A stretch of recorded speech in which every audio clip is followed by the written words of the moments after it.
Hi everyone, welcome.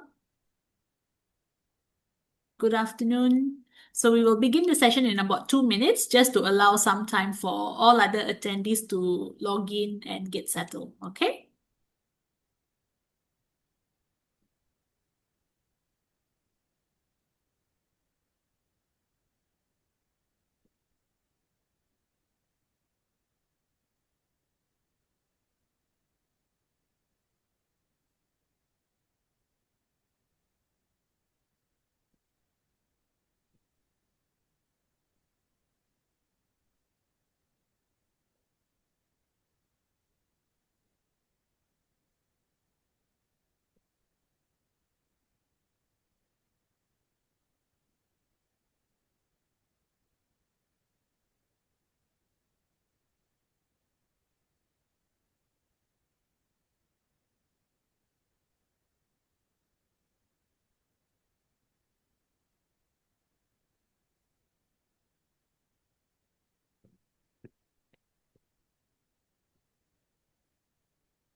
Mm.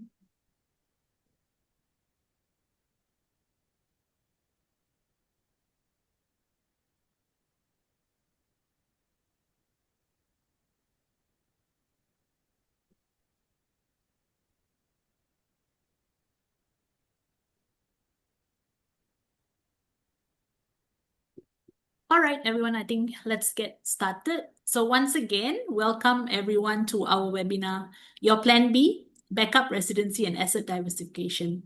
Thank you for joining us today. Okay, I'm sure it's a precious afternoon to you. So my name is Audrey Anthony from Global Migration Solutions, and I will be your host for today. Today's session is really about one important idea, which is Plan B. For many successful families, business owners, and investors today, residency is no longer just about relocating overseas. It is about creating options. It is also about making sure your family's future, your children's opportunities, and your assets are not dependent on only one country, one market, or one system. So today we are pleased to have three speakers with us, each covering different but connected part of this discussion. First, we have Desmond Ang, founder and managing director of Global Migration Solutions, GMS, who is also a New Zealand licensed immigration advisor and Australian registered migration agent. Desmond, would you like to just say hi? Hi, good afternoon, everyone, and thank you for joining us. I'm sure this is going to be a very interesting session for everyone. So pleasure having all of you. Thank you, Desmond. Thank So you. Desmond will be speaking on global residency options as part of wealth security. He will also be sharing how successful families are now looking at residency as part of a wider wealth and family strategy. His session will cover how backup residency can support asset diversification, family security, children's future options, and long-term planning across countries such as New Zealand and other key jurisdictions. We will then move into Singapore itself as a jurisdiction on its own. So Singapore, as you know, has become Asia's wealth management capital, supported by strong banking and a stable government, family offices, excellent business infrastructure. This is why many Asian families use Singapore as their financial hub when planning their assets, business structures, and family wealth. To guide us through this, we have Ronald Chew, founder and managing director of RCP Law LLC. Ronald, would you like to say hi? Hi everyone. So first of all, thanks Audrey, and of course, thanks Desmond for inviting me to be today's one of the panel speakers for today. So later we have very insightful slides for you from the perspective of Singapore. So thank you very much, and later you'll hear more from me. Thank you, Ronald. Thanks for joining us today, and very interesting slides I've seen. So Ronald basically will be speaking on Singapore business, tax, and general trust planning.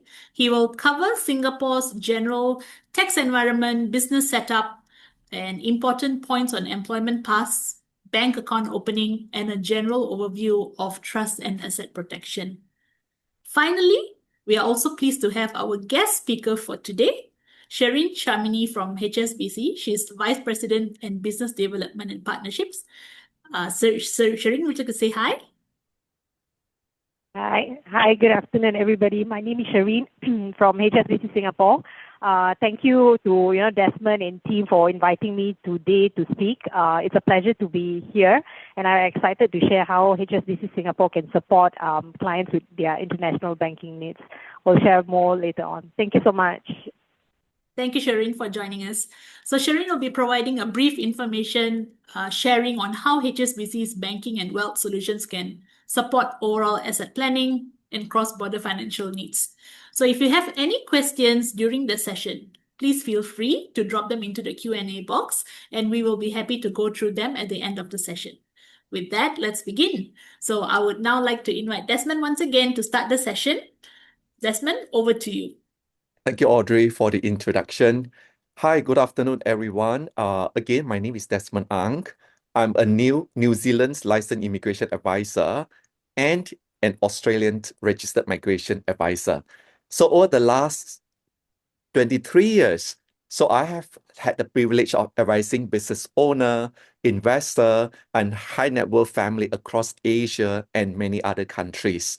Yeah, and today, I wanted to share how these successful families across the world are thinking differently about protecting their wealth, protecting their children, and protecting their future business. Yeah, because in today's world, I think residency has become much more than just an immigration. It has become part of the wealth strategy indeed. Yeah, and today I would like to introduce one of the idea we call Plan B. And before we talk about other countries, the migration programs, let's first talk about why, families are even considering a Plan B. All right, let's begin. Now, 20 years ago, people migrated because they wanted to have a better future, a better job, and a better salary. Yeah. So today, I see my clients are completely different, right? So they are already own a business successfully. They have built up their wealth. They already have beautiful home. They are not looking for another country simply because something has gone wrong. Yeah, they are looking for another country because they don't want their family futures to depend on just one country alone. Yeah. And I would like to ask all of us here, right? So the question is, if something unexpected happened tomorrow, right? Could your family relocate or have a place to go to within 48 hours? So I think this is a very important question that I pick up from the clients when I meet them, right? Obviously, nobody hopes they will ever need a plan B, but I guess everyone feels better and have a peace of mind if they know that they have a plan B, right? So before I explain the strategy, so let me briefly introduce about myself and why I become, passionate in migration industry. Just a little bit about myself. Before entering immigration work, I was a chartered accountant. I worked with the Pricewaterhouse and several listed companies. That financial background, has been extremely important because many of my clients are asking about immigration question. They are not asking just about the immigration question, but they do, ask about wealth planning question, right? And I'm licensed under both Australia and New Zealand government, and our firm focus not only on the professional but also on the business owner, investor, high net worth family. Yeah, and we have been recognized by U Global as one of the top 25 migration agency. Yeah, and to me, it is not just an awards. It is the trust our clients place on us when helping them through and some of the biggest decision in the family. So that trust is built, one thing for us that is called the experience. Yeah. So, who can provide the immigration advice? So that is important question. Generally, the immigration advice should only be coming from, the government licensed professional. Yeah, both Australia and New Zealand regulates immigration advisor. Our license require continuous professional developments, ethical obligations, and also, subjected to the government oversight. So when clients engage us, they know they are dealing with advisors who are accountable to the regulator. Yeah. So a bit about global migration. This company started back in 2004. It was established more than 20 years ago. And today we have operated throughout Asia and specialized in helping business owner, investor, professional. So every family is different. Every business is different. That's why our advice is always personalized. We don't believe in selling just the visa. We believe in designing a long-term strategies for our client. So over the past 20 years, we have been fortunate to help thousands of family. Yeah. And looking back, we have helped more than 13,000 families over the last 23 years. We maintain an extremely high successful rate. That is something even more interesting than those number. After dealing with thousands of families, I started noticing, a patterns regardless of where the clients came from. They will all begin, with to ask the same question: how do I protect what I have already built? How do I create more options for my children, right? How do I reduce, the geopolitical risk? Those questions has become much more common over the last 5 years, especially after the pandemic, right? And that brings us to perhaps the biggest change of all. The world itself has changed, right? Now let's look into, if I may summarize what has gone through over the last 30 years, yeah, it would be one, back in 1990, globalization opened up the world, capital moved freely, business expanded internationally, then came the internet, right? So companies suddenly, became global almost overnight. Then we hit by COVID. Yeah, COVID arrived. So something that many of us has never thought and imagined would happen. So back then, border closed, flight stops, family were separated. We realized something very important: freedom of movement. Right at that point of times, things happen so unexpected, and the mobility became so important. So that says, we can no longer be taken for granted in terms of how freely, we used to be able to move around. Yeah, so shortly after that, geopolitical tensions increased. Suddenly, families started to ask, should all of my assets be in one country, right? Should all our children only have one option, right? So this is the almost important question the parents would ever ask, right? Should our business depend on one economy, right? And now, AI, right? Artificial intelligence is again changing the industry faster than ever, and any technology before, right? We don't know exactly what is going to be, the next 10 years, right? How it looks like, but we do know one thing for sure: successful family no longer diversify only, their investment, but they do diversify their options. And these options has become one of the world's most important assets. Yeah, in my opinion, right? Which brings us to the interesting question: why has residency become so important, right, to most of the people nowadays? Yeah. Now, let's look into, why residency is different today.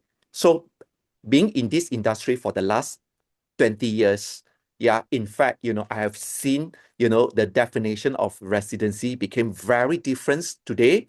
Most people think residency is simply just another visa, you know, but I don't. I see this residency as one of the asset planning, right? So let's compare it, with a traditional investment, right? So when we all invest, in share, for example, or in property or in bond, because we expect, financial returns. So residency is different. The returns isn't, measured only in dollar. It gives your family something more important and more valuable: right? Better education, right? Is after, the residency. And, we have a family security, wealth preservation, right? So we call this a legacy for future generation. That's why, I often tell my clients, residency is not just replacing your investment portfolio, right? It is a complement, it is complementing it, right? A second residency is not just about leaving your home as well. It is about making sure that, you have another place or another home when you need to, right? So the future no longer belongs to a family with the most healthy, in my opinion. I think the future really belongs to family with the most option. And here, we are here talking about how, do we create an option, obviously. Now, yeah, so I have actually defined, like developed these 5 layers for family wealth protection. So every client asks, and talk about diversification, but the diversification today is much broader than simply buying different investment. And let me share my thought. I call this 5 layer of family wealth protection.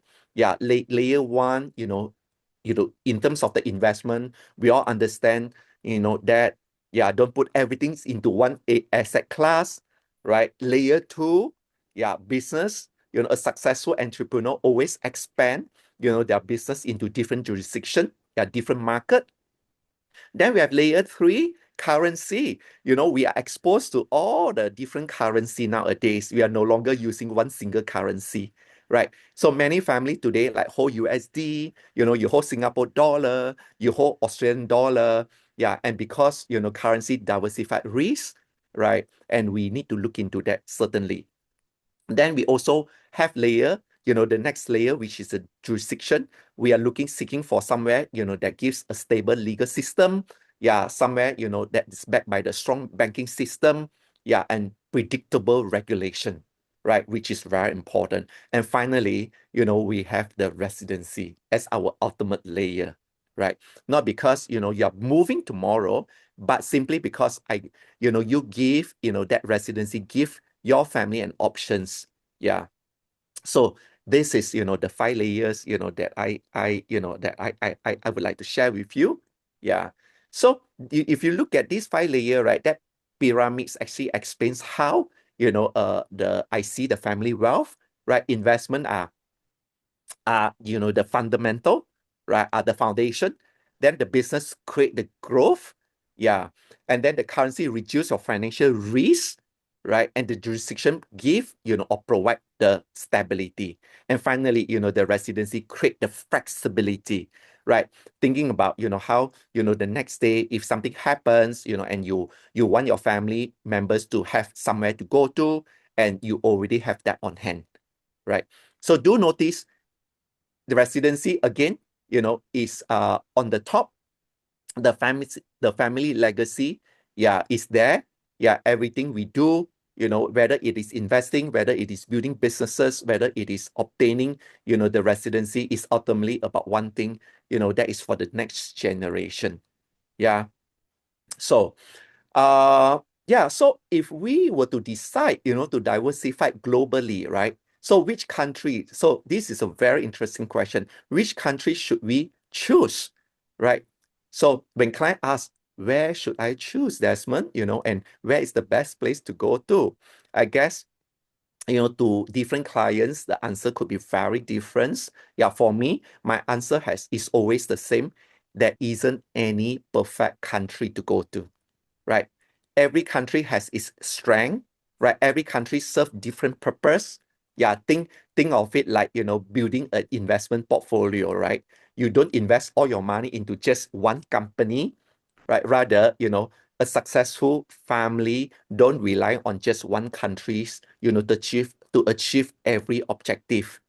Yeah, each jurisdiction, play a very different role. They play a different role. For example, United States, yeah, remain as the world's largest economy. Yeah, it is ultimate, in innovation, entrepreneurship, capital markets. Yeah, if you look at Europe, it offers something, that's very different. It offers something that is, that gives you the mobility within the EU. Yeah, access to different countries. Yeah, if your children are studying in one of the European country and wanting to work in another European countries, being an EU citizen, that gives the flexibility, yeah, for them to do so. Yeah. Cultural diversity, if you're looking for cultural diversity, some of your kids, may love music, may love arts, for example, right? So those are the countries that may support, the future, plan of your child, right? Singapore, right? Singapore has become, the Asia's wealth management. In fact, I'm going to share a slides later, which is the latest survey on, the wealth, where the wealth has gone to nowadays. So Singapore is very interesting, has always remained strong. Yeah, in the banking system, all of us know, very stable government system. Yeah, family offices has sort of taken over from Hong Kong, right? And excellent business to certain business infrastructure, right? That's why many Asian family uses Singapore as the financial hubs, right? Then we also have, Australia, which offer the world-class university, right? Large economy. The country always demand for skill and professional. Yeah, and many of the clients choose Australia because they want, their children's to be educated there. Yeah, and to continue to run the business in Asia because that is the closest Western country to Asia, right? Last, I wanted to highlight a little bit about New Zealand. This is a very interesting, relatively, right? New Zealand is much smaller. The country is not trying to be the biggest economy, yeah, in the world, but it isn't trying to be also, the busiest financial hub and financial center.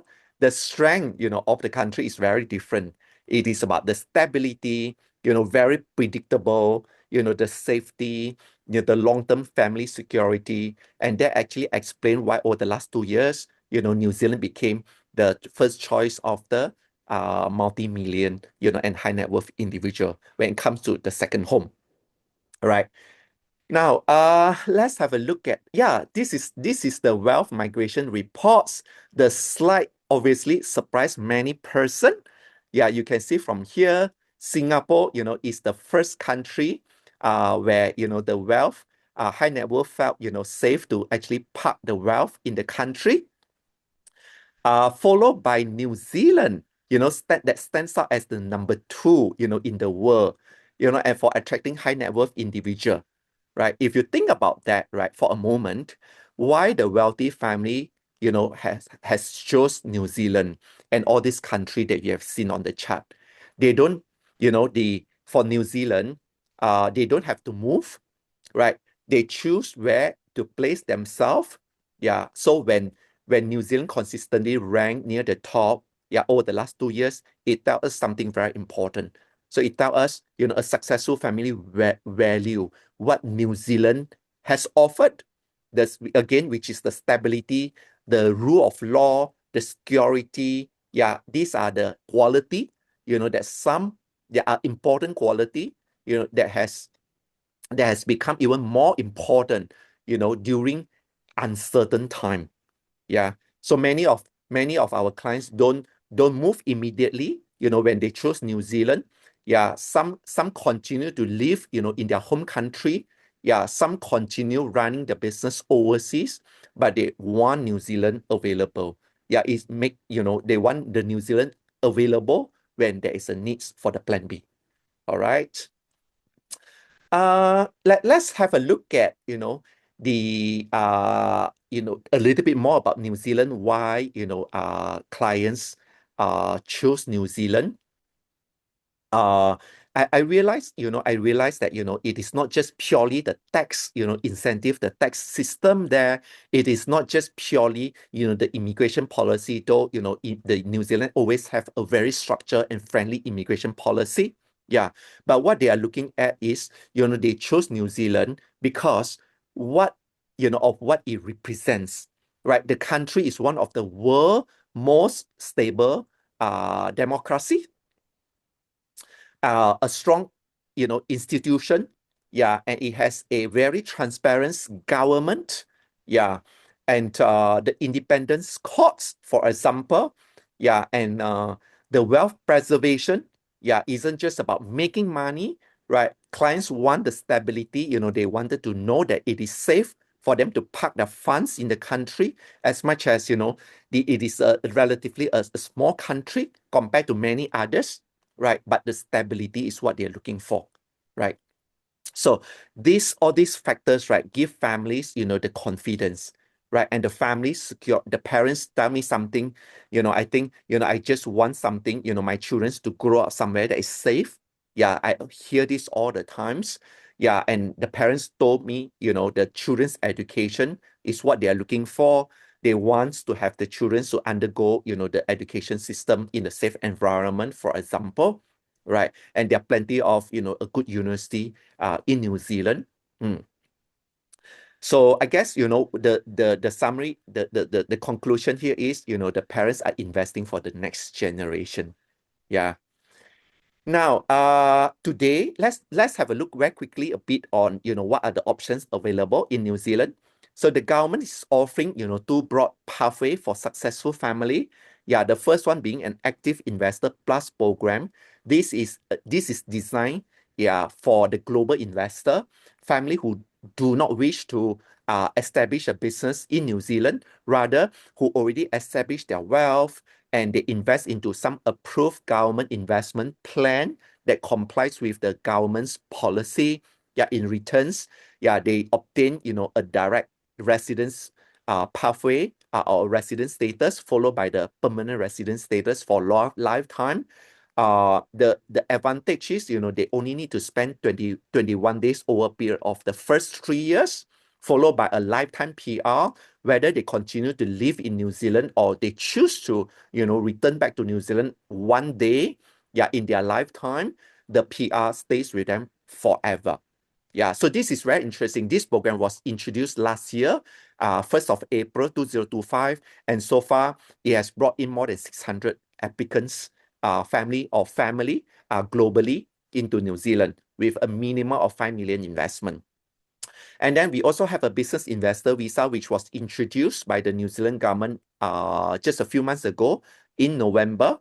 Yeah, this is the aim at entrepreneur business owner, right? Instead of investing passively, so they do engage, in a New Zealand business. So they're required to invest into an existing business in New Zealand for a minimum of 1 million or 2 million, over a period of 3 years. Right. This suits the family looking, to expand their business internationally, or looking at building, a business opportunity in New Zealand for their children in the future, for example.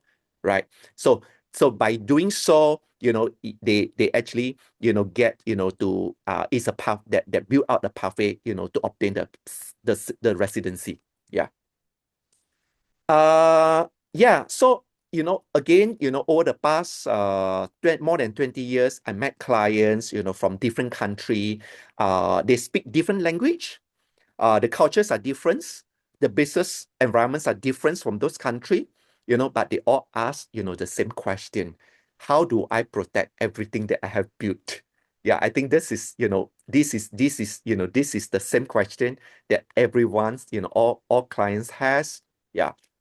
So I always, often ask myself, right, what will be the next 10 years look like, for example, and I think, the things are becoming a lot more stringent.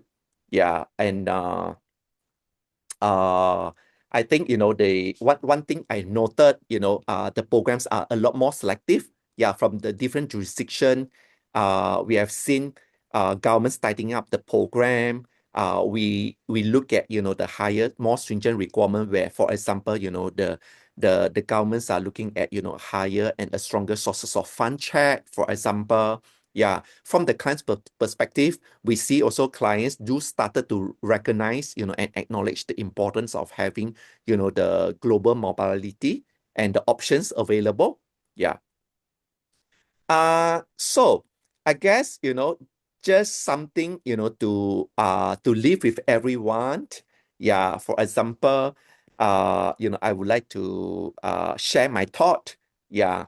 And which is, I'm using this as an example, right? Nobody would buy, a fire insurance simply because, they expect something bad to happen tomorrow, right? Yeah, but they do buy an insurance, because they value the certainty. They believe, that insurance do give them, the certainty. Yeah. And because of the peace, of the peace of mind, I believe, yeah, a second residency work exactly, the same way. Yeah, it isn't about living again, it isn't about leaving your country, but it is about expecting something, to go wrong, for example, right? It is about making sure, your family always have another option, right? So the wealthiest family, again, that I work with, yeah, don't wait until they need, a plan B, but rather they build it when they still have the luxuries of choice to do so, right? Last, the future is no longer belongs to the family, with the most wealth. Yeah, it belongs to the family with the most options.